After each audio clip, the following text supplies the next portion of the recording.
Ankasani say. Asasenu the government yafa. Government for asasenu ache. Na ya bisa sa 2020.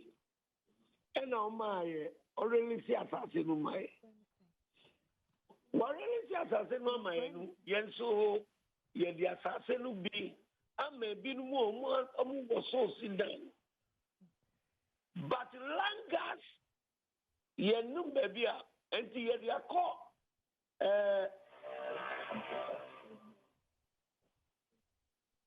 ye di akọ we national blue gate ya report we wo last week nu ye wo na on say minister our council wasuma say omumba na omumbe bubu ebinmudan ana mi ankasa mi kesanu mi property no administrator entimini no kokasa ana omaye ocha Tuesday no e be calling ocha no and 1 a.m. no ni microphone no the police in the way almost vice president onuna wasmo and a flaggy blade anti where you na ye percent yang government no be ya prepare 1 a.m. Now the langas moto and the police war and the two where serious pa Reverend Sowa Mami me pacha wo boy na yentin komo na siye en komo na sase no de o kan ne se asase no eyeyen dia me pacha eye wo Reverend Sowa ene ehefo dia a moye ehefo me agbawe family but also moye den family boy alba but asase no de agbawe family na mi amikasanu mi agbawe pehin yo me da se na mpacha o ka bibi so se mame hawa kumsen ba ho mamone ne kasa e mo ka se nyame boa o chena e na mumehu no na oyarifa asase ne hawa kumsen de besro twaka be de wato ho ana se ho asem te se mpacha me yenti ase me wo no mu pray say but on my pray madam hawa kumsi no wasuma aba say omumbe gredi baby omumbe gredi yedanu mu a yasi wo ho no enti mi faka ko enye say wonu kasa but mininu kasa wo phone so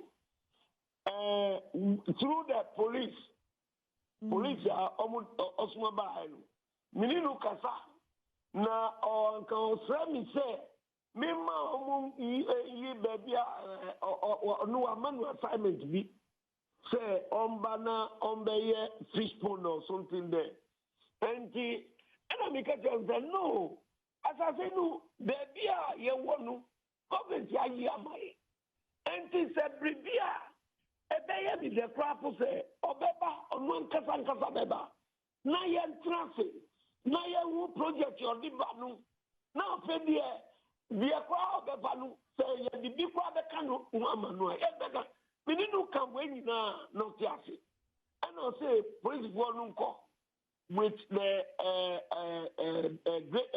bulldozers na Tuesday and no part 9 o'clock na be o that was last Thursday or Friday.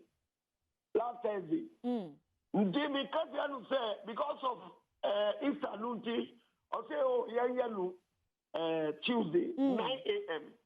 Yeah, preparations. Maybe we are command national security petition, and also my we say young family. My petition no be there.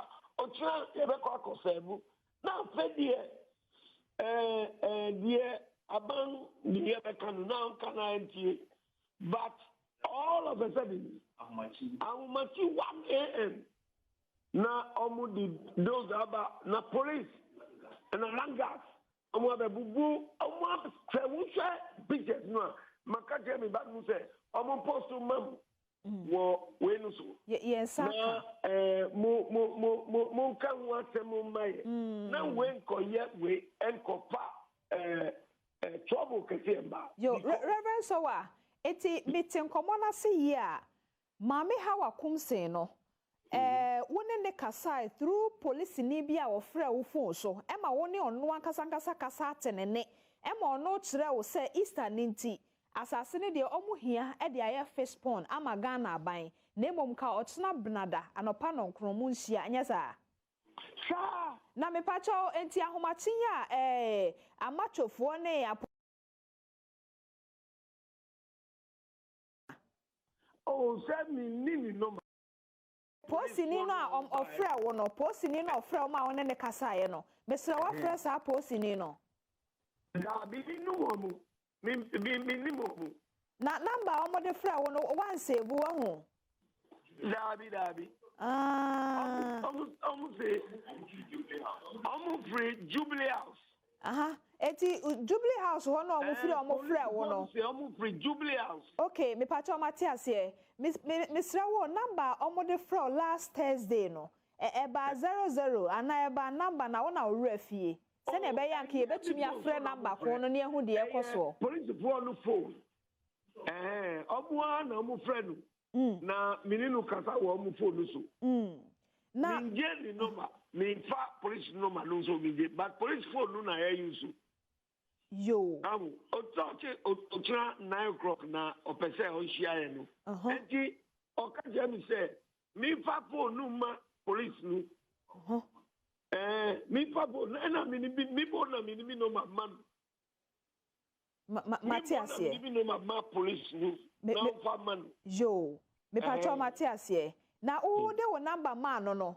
Ono de wanfa number bia amfrɛ wo kosi sɛ mu hu sa ahomachi ya bedwiri mu adan abuwa hu dabi obi amfrɛ mi kra jo na me pacha wo adan bɛyɛ sɛn na wo madwira gu ahomachi oze adan bɛyɛ sɛn na wo madwira gu no omo bubu more than 100 or so adan more than 100 14 say na omo bubu ni nyina reverend so what to say Prince was and footings over baby on over 100 baby. Me ora so what Reverend Pachoma yente asem na siye. De ye hu ye TV ne so no. Ye hu asase pete ekyese bi kura fe na ye besisi adan wo me pache wo adan a esisi ho no be yes 100 ene ye dwuregu na hwa flat sa na say ho ye new site afe no manfo to foundation ni ade ne abedwidwi foundation agu baby a new grounds that's here a big way na government be my okay enti a new site anti enye se eye adan a esisi ho na ye dwuregu footings na walls na wa ba be grading nyina yo yate ase baby a maame hawa kumsin wo bia no ohwe Adom TV enti ni din ya ba mu ide na national security mpacho so si Blue Gate wa ho ye wo stadium chen ho baby no aha mpacho mo so mu din ya ba mu na the unfortunate thing na say post ni kwa wo frɛ wo no went to me alpha ne number na kampese yesu ya frɛ no bie ne ebisa ne sɛ de akoso obi na abesi omachi ana sɛ eye wo mo a na bia sebi o wo mo otumi nti wo mo de tumi efa na nka ye hu de ewo mu no nti sesi ya me na okasai ye di nkomo nyina so sɛ de ho na kwakoye no ye yi wo ye TV so a ejiri sɛ ba bia maame hawa kumsin wo bia no ene national security ne apostifo a musimo fi Jubilee House eko Reverend Sowa na so no megidi sɛ mo hwɛ enti de wom bia no so mobema yatem kana abotoye maba ora so wampacho obi apra ana ye pinche mo obi afem ahwere ne nkwa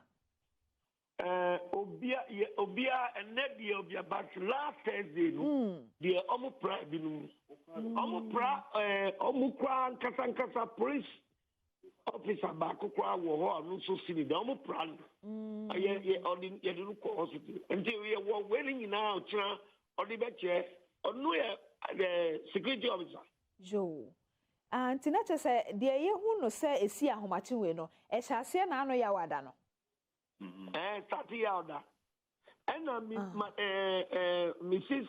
Awanu e ka se nka mo nhia ochina benada oba we no munu oba munu picture no munu mininu kasa mininu kasa che enti onu mo ne oti ase no ma police one free ho okay Reverend so apacho yate yedase yedase ebusiafo we ye de koso oyarifa abonte so na empani se sushefa wo hwe